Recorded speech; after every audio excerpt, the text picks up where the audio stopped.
अस्सलाम वालेकुम। मैं हूं बशारत हुसैन काज़मी और आप देख रहे हैं काज़मी 360।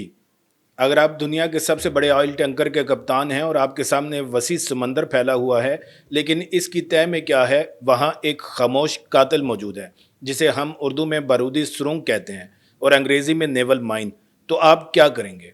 हम बात कर रहे हैं अपनाए हुरमुज़ की, समंदर की वो गली जहाँ से दुनिया का 5वां हिस्सा तेल गुजरता है। और इस गली में बारूदी सुरंगों का सफाया यानी माइन स्वीपिंग कैसे काम करती है। आखिर में हम आपको एक ऐसा सवाल करने वाले हैं जो पाकिस्तान की अपनी बहरी हिकमत अमली को भी सोचने पर मजबूर कर देगा। अपनाए हुरमुज़ में इस वक्त माइन स्वीपिंग का ऑपरेशन कोई मामूली खेल नहीं, बल्कि एक जानलेवा पहेली है। ये पानी का वो टुकड़ा है जहां ईरान और ओमान का साहिल सिर्फ 33 किलोमीटर के फासले पर आमने सामने आ खड़े होते हैं। इतनी तंग जगह पर अगर कोई जानबूझकर या हादसाती तौर पर बारूदी सुरंगें बिछा दे तो ग्लोबल इकॉनमी की सांस रुक जाती है। अब जहन में सवाल आएगा कि आखिर ये बारूदी सुरंग होती क्या है। देखिए, ये कोई सड़क किनारे बिछाई जाने वाली आईईडी नहीं है। नेवल माइन एक इंतहाई पेचीदा डिवाइस है जो पानी के अंदर बैठकर सोनार, मकनातीसी फील्ड, प्रेशर या एक्विस्टिक सिग्नल्स के जरिए जहाज़ों को महसूस करती है और धमाके से इनकी तह तोड़ देती है। सबसे खतरनाक चीज़ इसकी तासीर होती है। ये आपके छूने का इंतज़ार नहीं करती, बल्कि जहाज़ के इंजन की आवाज़ या लोहे की बॉडी का मैग्नेटिक सिग्नेचर महसूस करते ही फट जाती है। अब आइए असल हीरो की बात करते हैं, माइन स्वीपर्स, यानी इन जहाज़ों की जो सुरंगों को ढूंढ कर तबाह करते हैं। बहुत से लोग सोचते हैं कि माइन स्वीपर जहाज़ मजबूत तरीन स्टील के बने होते हैं, तो जनाब यहीं पर सारी गलत फहमी पलती है। अगर आपका जहाज़ लोहे का बना हुआ है तो वो खुद एक बहुत बड़ा मकनातीस बन जाएगा और नीचे बैठी मैग्नेटिक माइन इसे खींचकर फाड़ देगी। इसलिए माइन स्वीपर शिप्स की बॉडी लकड़ी, फाइबर, ग्लास या फिर इंतहाई कम मैग्नेटिक स्टील से बनाई जाती है ताकि वो समंदर में एक तरह से पोशीदा रहे। पाकिस्तान नेवी के पास भी अपने जदीद MCMV यानी माइन काउंटर मयर वेसल्स मौजूद हैं और हमारी बहरिया इस हवाले से दुनिया की बेहतरीन ट्रेंड फोर्सेस में शुमार होती है। तवज्जो फरमाइए, क्योंकि अब काम का तरीका शुरू होने वाला है। अपनाए हुरमुज़ में माइन स्वीपिंग का अमल 4 बड़े मरहलों में होता है और ये मराहिल इस कदर हसास हैं कि अगर एक भी धमाका गलत वक्त पर हुआ तो जहाज़ का अमला मछलियों की खुराक बनने से नहीं बच सकता। पहला मरहला है डिटेक्शन यानी खोज लगाना। इसके लिए जदीद तरीन सोनार सिस्टम इस्तेमाल होते हैं, ख़ास तौर पर वेरिएबल डेप्थ सोनार। इस सोनार को पानी की मुख्तलिफ गहराइयों में भेजा जाता है ताकि वो नीचे पड़ी किसी भी मुश्तबा चीज़ की तस्वीर बना सके। लेकिन अब्दाए हुरमुज़ जैसे पानी में ये काम बेहद मुश्किल है।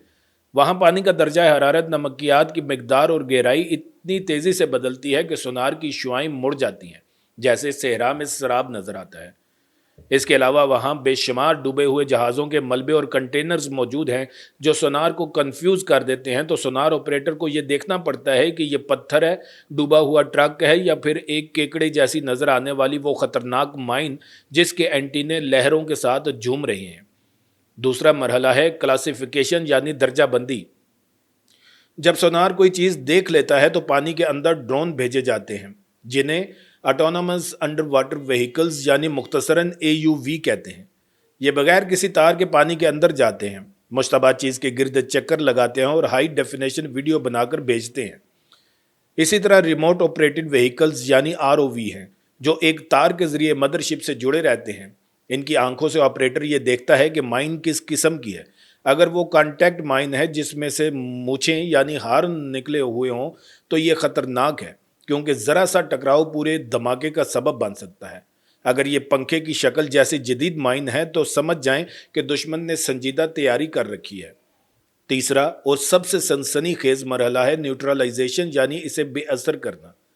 अब 2 तरीके हैं। पहला तरीका माइन स्वीपिंग है जिसमें जहाज़ के पीछे एक कटर यानी तार बांधी जाती है जिस पर स्टील के ब्लेड लगे होते हैं। ये तार पानी में डालकर इस माइन की जंजीर या तार को काट देती है जिससे वो पानी की सतह पर आकर तैरने लगती है। फिर एक मखसूस फासले से राइफल फायर करके इसे धमाके से उड़ा दिया जाता है या खैरात समझकर छोड़ दिया जाता है। लेकिन इसे फटना पड़ता है ताकि ये यकीनी हो जाए कि ये किसी और के लिए खतरा नहीं बनेगी। दूसरा तरीका है माइन हंटिंग का, जिसे ज़्यादा महफूज समझा जाता है। इसमें ROV खुद माइन के पास जाकर एक एक्सप्लोसिव चार्ज यानी डिस्पोजल माइन न्यूट्रलाइजर प्लांट करता है और फिर वापस आकर एक सिग्नल पर धमाका करता है। लेकिन ईरान के करीबी पानियों में ये काम और भी मुश्किल है, क्योंकि वहाँ रेत के टीले हर घंटे के बाद अपनी जगह बदलते रहते हैं और एक दबी हुई माइन सिर्फ चंद घंटों में पूरी तरह रेत में गायब हो सकती है, जिससे इसे ढूंढना तकरीबन नामुमकिन हो जाता है। अब आप सोच रहे होंगे कि भाई ये सब तो ठीक है, लेकिन क्या कोई इतना पागल है जो इस मसरूफ तरीन समुद्री रास्ते को बारूदी सुरंगों से बंद करने की कोशिश करे? तो जनाब, जोग्राफिया यहाँ बहुत जालिम है। आबनाए हुर्मुज़ में गुजरगाहें सिर्फ 2 नॉटिकल माइल चौड़ी हैं, यानी तकरीबन 3.7 किलोमीटर। ये ट्रैफिक लेन कहलाती है, और अगर कोई मुल्क, जैसा कि अक्सर बैनुल अक़वामी मीडिया में खबरें आती हैं, इन लेन के बाहर गैर कानूनी तौर पर माइंस बिछा दे तो टैंकर्स इन लेन से बाहर निकल नहीं सकते, क्योंकि पानी कम गहरा है और जहाज़ ग्राउंड कर जाएगा, यानी फंस जाएगा। यानी चूहे के बिल जैसा रास्ता है जिसमें आप फंस सकते हैं। यहाँ तक कि 2019 में कुछ तजारती जहाज़ों पर सबुताज हमलों के बाद माइन स्वीपिंग ऑपरेशंस ने आलमी तवज्जो हासिल की थी, जहाँ लिम्पेट माइंस यानी मकनातीसी बम जहाज़ों पर लगा दिए गए थे, जो रवायती नेवल माइन से मुख्तलिफ लेकिन इतने ही ख़तरनाक थे। दिलचस्प बात यह है कि माइन स्वीपिंग में सबसे अहम किरदार सिर्फ बैरिया का नहीं, बल्कि मैरीन बायोलॉजिस्ट यानी समुद्री हयातियात के माहिरीन का भी है। जी हाँ, क्योंकि जब कोई माइन काफ़ी अरसे तक पानी में पड़ी रहती है तो इस पर सीपियाँ, एल्जी और मरजान जम जाते हैं, जिसे मैरीन ग्रोथ कहते हैं। इसकी शक्ल ऐसी हो जाती है जैसे कोई कुदरती पत्थर हो। बाज़ औक़ात सोनार इसे जानदार समझकर नज़रअंदाज कर देता है।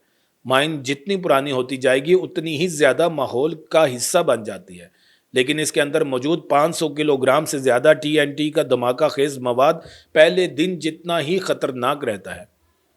अब आइए अपने खित्ते की तरफ। पाकिस्तान का साहिल बहिरा अरब से जुड़ा है, जो बराह रास्त खलीज ओमान के रास्ते आबनाए हुर्मुज़ से मिलता है। हमारे लिए ये मामला महज एक बैनुल अक़वामी ख़बर नहीं, बल्कि हमारी अपनी एनर्जी सिक्योरिटी का मामला है। अगर आबनाए हुर्मुज़ में कशीदगी बढ़ती है और तेल की सप्लाई रुकती है तो पाकिस्तान में न सिर्फ पेट्रोल महंगा होगा, बल्कि बिजली की लोड शेडिंग भी बढ़ जाएगी, क्योंकि हमारे पावर प्लांट्स का बड़ा इन्हिसार दरामदी आयल और गैस पर है। यही वजह है कि पाकिस्तान नेवी की मुसलसल ये कोशिश होती है कि वो बैनुल अक़वामी इत्तेहादी फोर्सेस के साथ मिलकर माइन काउंटर मेजर्स एक्सरसाइज में हिस्सा ले। एक और तकनीकी पहलू है शिप साइलेंसिंग, यानी जहाज़ों को खामोश करना। जदीद डीजल इलेक्ट्रिक जहाज़ और माइन स्वीपर्स में ऐसे इंजन लगे होते हैं जिनकी आवाज़ कम से कम होती है, और इनके प्रोपेलर ब्लेड इस तरह डिज़ाइन होते हैं कि पानी में बुलबुले न बने, क्योंकि जब बुलबुले फटते हैं तो वो एक ख़ास ब्रॉड बैंड शोर पैदा करते हैं जो एक्विस्टिक माइन को मुतहर्रिक कर सकता है। यानी ये जहाज़ चुपके से आएगा, सुरंग ढूंढेगा और चुपके से निकल जाएगा के असूल पर काम कर रहे होते हैं। लेकिन सबसे चौंका देने वाली चीज़ है माइन सेंट्रल कम्युनिटी का तस्वर। हर बारूदी सुरंग एक मखसूस सॉफ्टवेयर कोड के साथ प्रोग्राम की जाती है। कुछ माइंस में शिप काउंटर होता है, यानी आप सोचेंगे कि एक माइन स्वीपर गुजर गया, खैर है, लेकिन वो माइन फटती नहीं, क्योंकि इसे प्रोग्राम किया गया होगा कि 5वें जहाज़ के गुजरने पर फटना है। ये नफसियाती खेल है। ये हमलावर को इस बात की इजाज़त देता है कि वो पहले 4 छोटे जहाज़ों को छोड़ दे और 5वें सबसे बड़े सुपर टैंकर को निशाना बनाए। इस हिकमत अमली को रोकने के लिए माइन स्वीपर जहाज़ों के पीछे एक ऐसी डिवाइस लगाई जाती है जो बड़े जंगी जहाज़ों की मकनातीसी फील्ड और इंजन की आवाज़ नकल करती है, ताकि शिप काउंटर को धोखा दिया जा सके और माइन को वक्त से पहले फटने पर मजबूर किया जा सके। अब हम खेल का वो हिस्सा देखते हैं जहां इंसान बेबस हो जाता है, यानी ड्रिफ्टिंग माइंस। ये वो बारूदी सुरंगें होती हैं जो अपनी जंजीर तोड़कर पानी की सतह पर आज़ाद फिरने लगती हैं। इंटरनेशनल लॉ के मुताबिक अगर कोई मुल्क समंदर में माइंस बिछाता है तो ऐसे ड्रिफ्टिंग माइंस को फ़ौरन गैर फाल करना होता है, वरना ये बहती बहती दुश्मन के बजाय गैर जानिबदार यानी अपने दोस्त ममालिक के जहाज़ों से भी टकरा सकती हैं। ये बिल्कुल ऐसे है जैसे आपने कोई कुत्ता पाल रखा है लेकिन इसे पट्टा नहीं डाला। वो किसी को भी काट सकता है, चाहे वो आपका अपना भाई ही क्यों ना हो। ऐसी बहती हुई माइन को पकड़ने के लिए हेलीकॉप्टर्स को बुलाना पड़ता है जो sea dragon mine sweeping system से लेस होते हैं, और वो जाकर इस पर निशाना साधते हैं। आखिर में इस सब का हमारे लिए पाकिस्तानी नाजरीन के तौर पर सबक क्या है? सिर्फ इतना कि समंदर का कंट्रोल सिर्फ बड़े बड़े एयरक्राफ्ट कैरियर बनाने से नहीं होता। एक छोटी सी बारूदी सुरंग जिसकी कीमत शायद चंद लाख रुपए हो, अरबों रुपए के जंगी बेड़े को खलीज में बंद कर सकती है। یہ نان کائنیٹک وارفیئر ہے. دشمن آپ کے جہاز کو ڈبو نہیں رہا بلکہ آپ کی معیشت کو ڈبو رہا ہے. یہ سب جانتے ہوئے بحری دفاع میں سرمایہ کاری صرف آبدوزوں اور فریگیٹس تک محدود نہیں رہنی چاہیے بلکہ مزید advanced mine counter measures vessels اور انڈر واٹر ڈرونز کی طرف جانا چاہیے، کیونکہ مستقبل کی جنگیں پانی کی سطح پر نہیں، پانی کے نیچے لڑی جائیں گی. تو دوستو، یہ تھا آبنائے ہرمز میں مائن سویپنگ کا وہ آنکھیں کھول دینے والا منظرنامہ جسے دیکھ کر اندازہ ہوتا ہے کہ جب آپ آرام سے گھر میں بیٹھے لائٹ جلا رہے ہیں تو اس کے پیچھے سمندر میں کتنی بڑی خاموش جنگ لڑی جا رہی ہے. اب آپ کی باری ہے. کمنٹ سیکشن میں ضرور بتائیں کہ کیا آپ کو لگتا ہے کہ پاکستان کو اپنی نیوی میں زیادہ مائن سویپر جہاز شامل کرنے چاہیے یا ہمارے لیے ایئر ڈیفنس زیادہ اہم ہے. اور ہاں، اگر آپ اس پوری وضاحت کو غور سے سن چکے ہیں تو ایک لفظ ہرمز ضرور لکھیے گا. میں دیکھنا چاہتا ہوں ہمارے کتنے ناظرین نے آخر تک یہ ویڈیو دیکھی ہے. چینل کو سبسکرائب کرنا مت بھولیے گا. گھنٹی کا بٹن دبا کر الرٹس کو آل پر سیٹ کر دیجئے. ویڈیو کو آخر تک دیکھنے کا بہت شکریہ. پھر ملیں گے ایک نئی ویڈیو کے ساتھ. اللہ تعالیٰ آپ سب کا حامی و ناصر ہو. پاکستان زندہ باد.